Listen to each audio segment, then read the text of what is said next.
Oh, hey, you need to learn to grow up. And by that I mean up in your garden vertically using trellises. So let's talk about it. So we've been gardening for what, 30 years now? I think this is our 30th garden this year. And over the years, we have kind of fumbled around with a lot of vertical gardening. We've thrown together a bunch of trellises over the years, and as we've kind of developed more skills and gotten better at it, we've kind of settled on about 5 different types of trellises that we have in our garden. Now, growing up is really important in your garden. You need to be getting some of your plants up and off of the ground so that you have that space for other crops. And so it's really important to learn how to do it. And I thought today that we would kind of just go through and talk about the 5 different trellises that we use on our garden. They're all really inexpensive. They're really easy to set up. And so let's head out to the garden and we'll show you each one of those and how we use them in our garden. So one of the easiest types of trellises that you can use in your garden is what we call like a critter fence. Sometimes you'll find it referred to as a welded wire fence. It's basically just a short fence that you can use as a trellis. Now these are obviously meant for shorter plants that benefit from a little bit of support. So things like shelling peas, there's some flowers that will do really well with these, and even like your dried beans, things that don't get really tall but still benefit from a little bit of support. They're very inexpensive to buy. You can get like a 20-foot or a 30-foot length for $20 or $30. You do have to buy a few stakes like these to put in to hold them together. And so, for us, this little setup that we have here cost us about $30 total. And we'll use this as a pop-up trellis throughout our garden, kind of all through the season. We've got peas on it right now. Later it'll go in the bean bed, and it works perfectly for supporting smaller plants in your garden.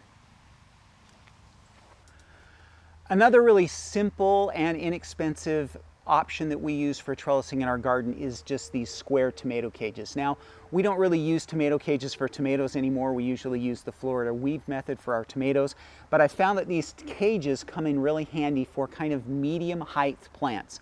Things like maybe your snow peas or your sugar snap peas, some of your cucumber varieties, things that need a little bit more height, but again, don't need something that's permanent. These are also really good for just kind of pop-up situations where you're going to need a trellis for a month or two, but really doesn't need to be permanent in the garden.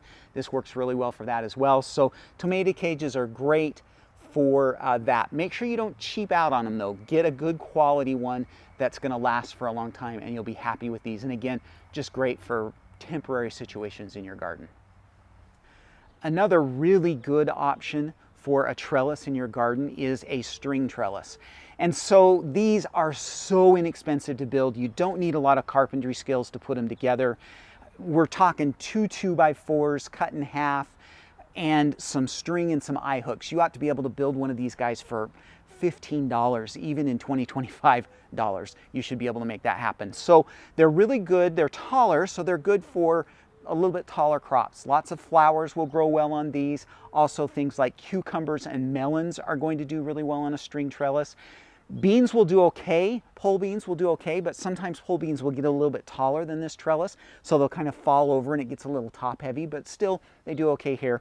One way or the other, this is just a really simple to build, easy to put together, cheap alternative for growing up and saving some space in your garden. This year we're going to be growing our cucumbers on these, and they're awesome. Another great option for trellising in your garden are these cattle panel trellises. So a cattle panel is a heavy gauge wire panel. Mine are 16 feet long by 50 inches wide that you can bend into this shape in your garden. And then they're really super heavy duty and sturdy. You can grow heavy things like melons and pumpkins and squashes. Beans do really well on them. Tomatoes will grow really well on these. So there's a lot of options that you can use these for. Now, I have to warn you, these are more expensive, the most expensive of the options we're talking about today. The panel itself is going to be about $35, and then you need to buy 4 T-posts as well. So you're looking at about $55 to $60 to get one of these set up, but they last forever. The ones we have are 10 years old and are not even showing any signs of wear at all, and they're just a great option for a movable trellis that you can put in different spots in your garden every year, and you can grow on both sides. The last trellis that I want to talk about are these obelisks that I built. So these guys are very inexpensive to build. We were about $10 into each one of these. And if you want to learn a little bit more about how to build them, there's a link right up here you can click on. I've got a video that I showed how to build them, and even includes some plans you can download.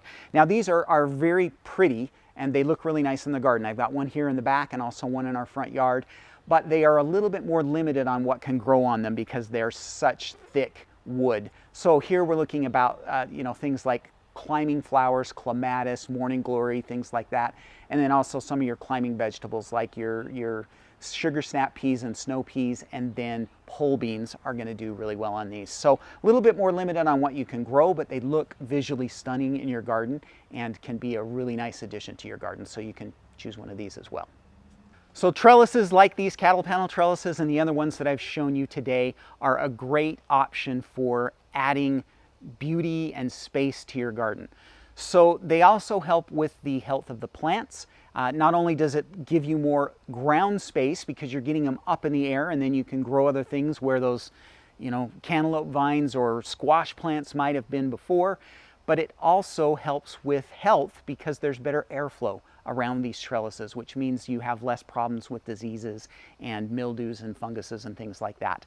The other thing that it does is just adds a lot of beauty to your garden. Having those vertical aspects in your garden just makes everything look that much better. And we love our two cattle panel trellis arches here that we have. This one is at the kind of the entrance to our garden. The other one moves around a little bit more and is different spots in our garden every year. But we love these vertical options, and the 5 that I've listed for you today are the ones that I have found are just kind of the most practical for us and the least expensive. We really don't have a lot of money in these, and it makes it nice that they're flexible and can move around. They're not fixed in one position, so it just gives you a lot of options and helps you to have a beautiful, healthy garden. Okay, so make sure you get some vertical gardening aspects in your garden this season.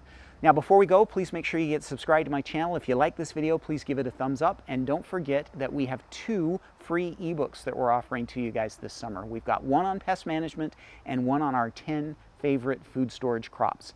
There's a link in the description of this video that you can click on to go get signed up for those. I just need your name and your email address, and we'll send you a copy of them 100% free. So make sure you get signed up for those as well. All right, that's all I have for you for this week. Everybody have a fantastic week.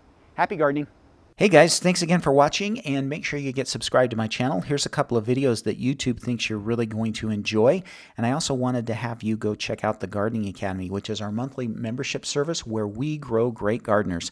There's a link in the description of this video you can click on to learn more, but I'd love to have you join us over there. Happy gardening.